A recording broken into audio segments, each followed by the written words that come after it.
ጤና ይስጥልኝ ተመልካቾቻችን ለዕለቱ የተመራረጡ ዜና በሚመራረጡ ቋንቋዎች እናቀርባለን። ከኛ ጋር አብራችሁን ቆዩ።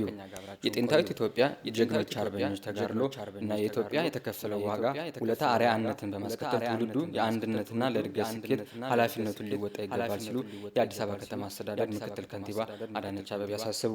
ምክትል ከንቲባዋ የድል ቀንን በማስመልከት በተለያዩ ትምህርት ቤቶችና ሆስፒታሎች ጉብኝት አድርገዋል።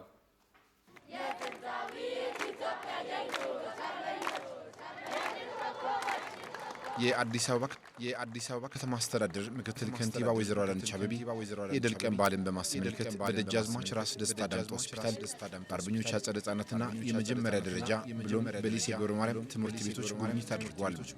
ከንቲባዋ በጥንታዊት ኢትዮጵያ ጀግኖች አርበኞች ተጋድሎ የተገኘው ድል ለአፍሪካ የነጻነት ተምሳሌትና ለኢትዮጵያ ደግሞ ትልቅ ኩራት ነው ብሏል።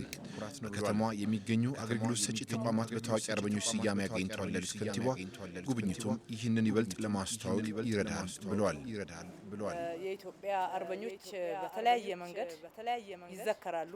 ለሰሩልን ታላቅ ገድል ለሰሩልን ለሰጡን ትልቅ ስጦታ ሀገራዊ ነጻነት ኢትዮጵያን የአፍሪካ ተምሳሌት አድርገዋት በዚህ ደረጃ እኛ ኮርተን አንገታችንን ቀና አርገን ዓለም ላይ ስማችን ሲጠራ ደስ የምንሰኝበት ታሪክ የነሱ ውጤት ነው። ይሄንን በአመት አንድ ቀን ብቻ ጠብቀን የምናከብረው በዓል እንዳልሆነ በየትምህርት ቤቱ ማስተማር ለትውልድ የነን ታሪክ መንገድ አስፈላጊነትን የሚያሳየን ነው። የጥንታዊት ኢትዮጵያ ጀግኖች አርበኞች የከፈሉትን መስዋዕትነትና ኢትዮጵያ ለዚህ ያበቁትን አርአያነት በመከተል ለሀገራችን እድገት ሁሉም ኃላፊነቱን ሊወጣ ይገባል ብለዋል። ይሄ ዛሬ የምንኮራበትን ታሪክ የሰሩልን የውስጥ ጉዳያችን ለውስጣችን ይደር ብለው ነገር ግን የኢትዮጵያን ነጻነት በአርበኝነት ሄደው አስከብረዋል። ይሄን መማር አለብን። ያኔ አንድ ሆነው የቆሙት ችግር ስለሌለ አይደለም። የሚያከፋፍላቸው ወይም ደግሞ እርስ በርሳቸው የሚያጠራጥራቸው ምንም አጀንዳ ስላልነበረ ግን የሚበልጥ ሁሉንም በአንድ ላይ ሊጎዳ የሚችል አደጋ እንደመጣ ስለገባቸው ያንን አደጋ በጋራ እንደ ኢትዮጵያ አንድ ላይ መቆም እንደሚያስፈልግ ለዚህ ደግሞ ከልጆቿ በላይ ማንም እንደሌለ አውቀው እንዲህ አይነት ታሪክ በዛ ዘመን ብዙ ሳይማሩ ዘመናዊ መሳሪያ ሳይኖራቸው ሰርተው አሳይተው በኢትዮጵያና በአፍሪካ ህብረት የፈረንሳይ አምባሳደር ሬሚ ማሪሾ በበኩላቸው ትምህርት ቤቱ በአብዛኛው ኢትዮጵያን ተማሪዎች እንዲያስተማረ መሆኑን ገልጸዋል። ጉብኝቱም በሁለቱ ሀገራት መካከል ያለውን ትብብር ይበልጥ ያጠናክራል ብሏል። This lycée is a key component of the bilateral relation between France and Ethiopia. የትምህርት ቤት በኢትዮጵያና በፈረንሳይ ሀገራት መካከል ያለውን ግንኙነት ለማጠናከር ከፍተኛ ግምት የተሰጠው ነው። ትምህርት ቤቱ ስያሜውን ያገኘው በአርበኛው ገብረ ማርያም ሲሆን በከንቲባዋ መጎብኘቱም ይበልጥ እንዲታወቅ እንደሚያደርገው እምነቴ ነው። ለኢቲቪ አስተያየታቸውን የሰጡት ተማሪዎችም የጥንታዊት ኢትዮጵያ ጀግኖች አርበኞች ታሪክን ለትውልድ የማስተዋወቅ ስራ ተጠናክሮ መቀጠል አለበት ብለዋል። በሁሉም ኢትዮጵያውያን ተጋድሎ የተገኘውን ድል ወጣቱ ትውልድ ለሀገራዊ አንድነት ማጠናከሪያ ሊያደርገው እንደሚገባ ይናገራል። ሚያዝያ 27 የድል ቀን ሲታወስና አባቶች ሲዘከሩ ኢትዮጵያውያን የነገ ታሪክ ለመስራት እንደሚያነሳሳቸው ይገለጻል።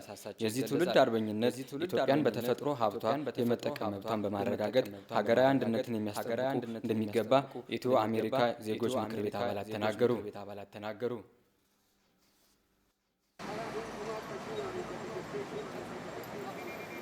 ሚያዝያ 27 በኢትዮጵያ ለሁለተኛ ጊዜ ለወራሪ የመጣው የጣሊያን ኃይል የሽንፈት ውርስ ታሪኩን የደገመበት ዕለት ሲሆን እነሆ ያ ቀን 80 ዓመት ሞላው። ከ80 ዓመት በፊት ስለ ሀገር የተፈጸመ የኢትዮጵያውያን ተጋድሎ ለአፍሪካም ጭምር የነጻነት ተምሳሌት የሆነች ሀገርን እንዲያቆዩ አድርጓል። መስዋዕት ሆነው ችን ሀገር አቆይተዋታል። እቺ ሀገር የምትታወቀው ሳትገዛ መኖሯ ለአፍሪካኖች ምሳሌ በመሆኗ ለጥቁር ሕዝብ ምሳሌ በመሆን ይህንን ከረጅ ለዓለም አሳይታለች። አርበኞች ፊታውራሪዎች እርስ በርሳቸው በጎጥ በጎራ ይቆራቆሱ ነበር። የሀገር ጥሪ ሲመጣ ወራሪ ሲመጣ ግን አንድ ሆነው ነው ሀገራቸውን ማስቀጠል የቻሉ። ትውልዱ ይሄ ነው የሚጠበቅበት። ከማንነት ከትንንሽ ማንነቶቻችን በላይ ትልልቅ ማንነቶቻችን ላይ ትኩረት እንዲያደርግ ነው። የሚያዝያ 27 የድል በዓል ማክበርና ለሀገር ነጻነት የተጋደሉ አባቶች ሲታወሱ ቀጣዩ ትውልድ የታሪካቸው አስቀጣይ እንዲሆን እድል እንደሚፈጥርለት ይጠቀሳል። አባቶቻችንን ስናስብ ለአባቶቻችን ለነሱ ብቻ አይደለም፣ ሀገርን ማሰብ ነው፣ ሀገርን ማስቀደም ነው። ሀገር ከእያንዳንዳችን በላይ አድርገን ማሰብ መቻል አለብን። ለሀገራቸው ዋጋ የከፈሉ አባቶች ትላንትና ዋጋ እንደከፈሉት ዛሬ ዋጋ የሚከፍል ዜጋ ማብቀል አለብን። ሪስፔክትድ የሆነ ዜጋ ልትፈጥር ነው፣ ለሀገሩ የሚቆረቆር ዜጋ ልትፈጥር። ለነዚህ ሰዎች ክብር ከሰጠ በሁሉም ኢትዮጵያውያን ተሳትፎ የተገኙ የድል ታሪኮች የአንድነት ውጤት መሆናቸው ይህ ትውልድም የአንድነት ማጠናከሪያ ሊያደርጋቸው እንደሚገባ ይነገራል። ዛሬ ጊዜ ያመጣብን የመለያየት አዚም አለ። ያንን ነገር መምታት የምንችለው አባቶቻችን ያለፉበትን ታሪክ ስናይ ነው። ያንን ማሳየት ትልቁ ነገር ነው። በኢትዮጵያ በሀገር ውስጥ የሚኖረው እርስ በርስ ከመለያየት ይልቅ የሚያጋምዱን አንድ ያደረጉን ከነዚህ ከአርበኝነቶቻችን ጭምር ሌሎች በጣም በርካታ ነገሮች ያዛምዱናል፣ ያገናኙናል። እነዚያ የሚያጋምዱን ነገሮች እያጎላን መሄድ ስንችል ሀገር ውስጥ ያለ ነው እንዲሁም ደግሞ በውጭ ያለ ነው የኢትዮጵያዊነትን ስንዘራ ኢንተርናሽናል ኮሚኒቲው ኢትዮጵያ እውነታችን ይሄ ነው ብሎ ሲጮህ ኢትዮጵያዊነት አይበገሬነታችን በጦርነት ብቻ መሆን የለበትም። በዲፕሎማሲው እንደማንበገር ማሳየት መቻል አለብን። ዌስቶቹ ባንድ ላይ ሆነው አሁን የኛን ሀገር የሚሸርቡት ሽረባ እኔ በጣም ይገርመኛል። ይሄ ምንድነው? እኛ አይናችንን ገልጠን ሪሶርሳችንን መጠቀም ስንችል አንድነት ሲኖረን ምን ሲኖረን አይፈልጉንም ማለት ነው። ለሌላ ለአፍሪካ ምሳሌ ልንሆን ነው። ይሄ ሁኔታ ምን መጣ? አገርን ማቀፍ ጎረቤትን ማቀፍ ስትጀምር ዌስቶቹ ምንድነው ያላቸው? ምንድነው ምርታቸው? መሳሪያ እኮ ነው። መሳሪያ ያለው ሰው ሰላም ይፈልጋል። ኢትዮጵያን ሀገራቸው በተፈጥሮ ሀብታዊ መልማት በማስጠበቅ የአባቶችን ታሪክ ሊደግሙ እንደሚገባ የዘመኑ ድልም ልማትና አንድነትን ማስጠበቅ ሊሆን እንደሚገባው ተደጋግሞ ይነገራል። አባይ መገደቡ ይሄ ትልቅ አርበኝነት ታሪክ አምጥቶኛ ላይ የጣለው አርበኝነት ያንን አርበኝነት ተጋድሏችንን ማሳየት መቻል አለብን። አባይን ስናስብ እናቶቻችን የሚጨናበሱትን ማድቤትና የግብጾችን ኪችን ማስተያየት መቻል አለብን። ያለፉ አባቶች ነጻ ሀገር ለትውልዱ በማስረከብ ይመሰገናሉ። አሁን ያለው ትውልድም የዚሁ ታሪክ አስቀጣይ በመሆን የራሱን መልካም ታሪክ ሊያስቀምጥ ይገባዋል ተብሏል። የኢፌዴሪ ባህር ኃይል አዲስ አርማና የደንብ ልብስ አስተዋወቀ። መሰረታዊ የባህርተኞች ስልጠና ማዕከል ግንባታ መሰረት ድንጋይም በቢሾፍቱ ከተማ ተቀምጧል። የኢፌዴሪ ባህር ኃይል የዛሬ 2 ዓመት እንደገና በአዋጅ መቋቋሙ ይታወቃል። ባለፉት 2 ዓመታት ኃይሉን ለማደራጀት የሚያስችሉ ተግባራትን ያከናወነ ሲሆን በዛሬው ዕለትም አዲሱን አርማውንና የደንብ ልብስ አስመርቆ በስራ ላይ እንዲውል አድርጓል። የኢፌዴሪ ጦር ኃይሎች ጠቅላይ ኤታማዦር ሹም ጄኔራል ብርሃኑ ጁላ የባህር ኃይል የመሰረታዊ ባህረኞች ማሰልጠኛ ማዕከል ግንባታን የመሰረት ድንጋይ በቢሾፍቱ ከተማ አስቀምጠዋል።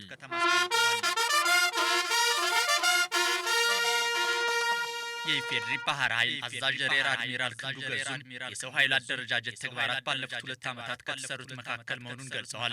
ከሌሎች ሀገሮች የባህር ኃይሎች አደረጃጀትና ቀደም ሲል ከነበረ የኢትዮጵያ ባህር ኃይል ልምድ በመውሰድ የተሰጠንን ተልዕኮ በአግባቡ መፈጸም የሚያስችለን የተሟላ አደረጃጀት ሰርተን በመከላከያ ጸድቆ ስራ ላይ ውሏል።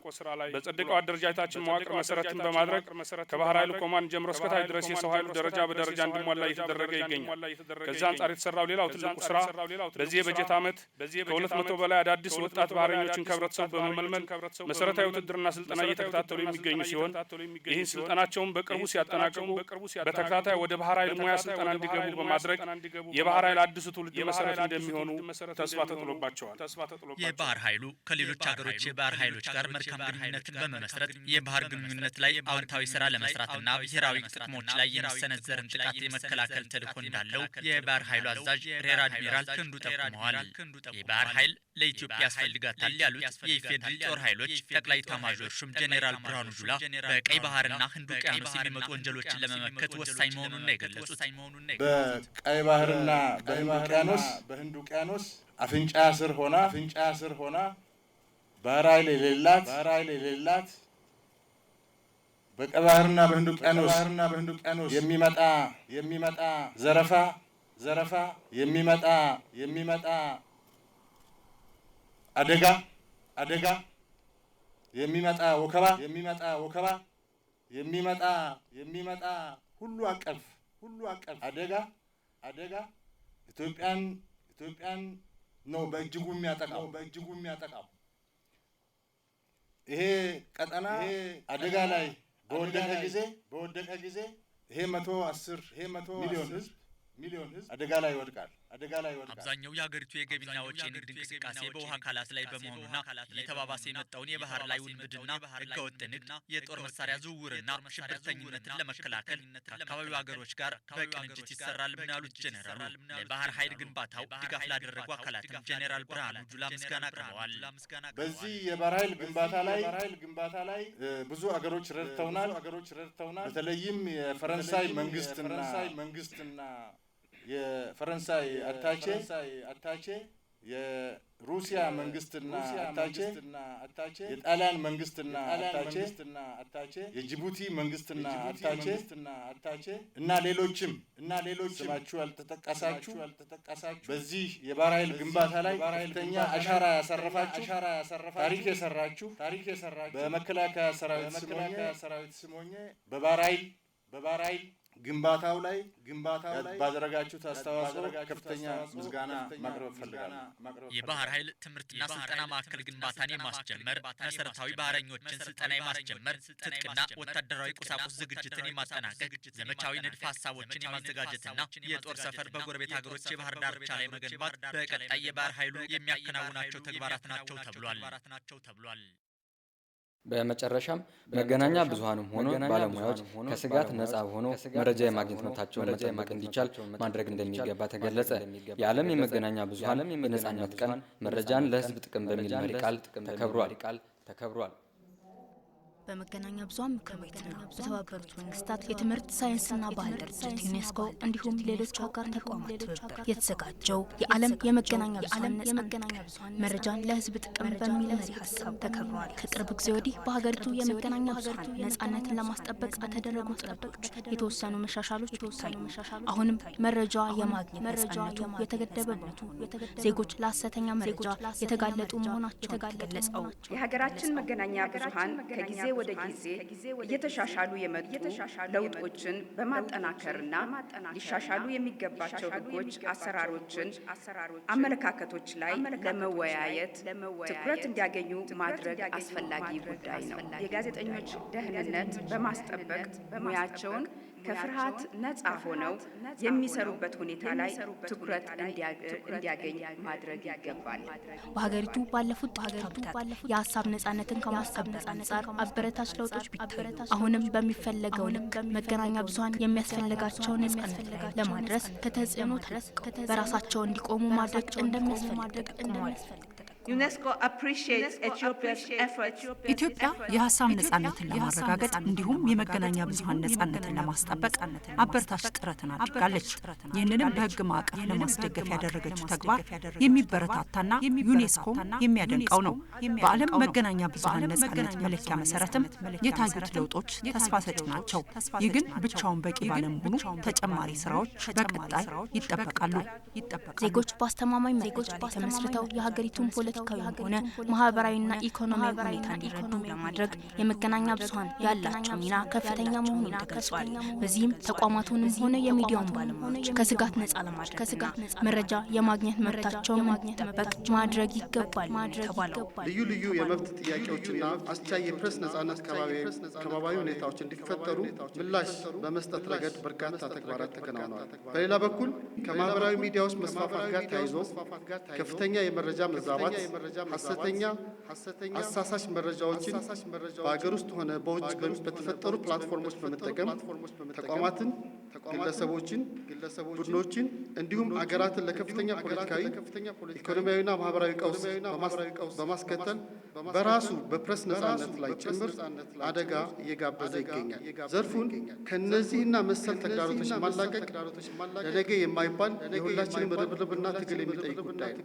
የመገናኛ ብዙኃንን ከኢኮኖሚ ጥገኝነት ማላቀቅ እንዲሁም መረጃ የማግኘት መብታቸውን ማስከበር፣ በሌላ በኩል የመገናኛ ብዙኃን ነጻነትን ለማረጋገጥ ወሳኝ በመሆኑ መንግስትም ሆነ ሌሎች በዚህ ውስጥ የሚገኙ አካላት ይህን የማሳካት ኃላፊነት እንዳለባቸው ተገልጿል። ጥላቻም ሮንግ ኢንፎርሜሽን ምናምን ከፕራይቬት ሚዲያውም ከመንግስት ሚዲያውም ከኮመርሻል ከሁሉም ታገኛለህ ማለት ነው እና እነዚህ እንትኖች አሉ። ግን የገንዘብ ችግርና የፋይናንስ ችግር ደግሞ በፕራይቬት ሚዲያው ብቻ ሳይሆን የመንግስት ሚዲያ ራሱ ችግር እያጋጠመው ነው። ለውጦች አሉ። ግን ደግሞ በአንዳንድ በኩል ስታየው ደግሞ አሁንም ደግሞ ችግሩ ሙሉ በሙሉ ተፈቷል አንልም። ትክክለኛና ወቅታዊ መረጃዎችን ቶሎ ቶሎ በመስጠት በሶሻል ሚዲያ ላይ የሚተማመነው የህብረተሰብ ቁጥር እየቀነሱ መሄድ ነው የሚቻለው። ይሄኛው መረጃ ባፈኑ ቁጥር በትክክለኛው በሚኒስትሪ ሚዲያ የሚተላለፈው መረጃ በታፈነ መጠን ወደ ሶሻል ሚዲያ መሄዱ አይቀርም። ወደ ሶሻል ሚዲያ መሄደው ደግሞ የተደሰበሰ መረጃ አብሮ ሊመጣ ይችላል። መንግስት መረጃዎችን ባፈነ መጠን ወደ ሶሻል ሚዲያ የሚሄደው ህዝብ ቁጥር ወይም ያንን የሚከታተለውና ተጽዕኖ የሚፈጥርበት የህብረተሰብ ክፍል እየጨመረ ነው የሚመጣውና በሩን ክፍት ማድረግ መረጃ በመስጠት የሚጎዳ መንግስት የለም። መረጃ በመከልከል ግን ችግር ላይ የሚወርቅ መንግስት ለመገናኛ ብዙኃን ነጻነት መረጋገጥ የሚዲያው ተቋማትም ሆነ ባለሙያዎች ድርሻ የላቀ በመሆኑ በዚህ ላይ የበኩላቸውን ሊወጡ እንደሚገባ የተገለጸው። ለዕለተ ሮብ ሚያዝያ 27 ያዘጋጀናቸው ዜና በምልክት ቋንቋ እነዚህ ነበሩ። ከቀሪ የምልክት ቋንቋ መዝናኛ ፕሮግራም ጋር መልካም ቆይታ።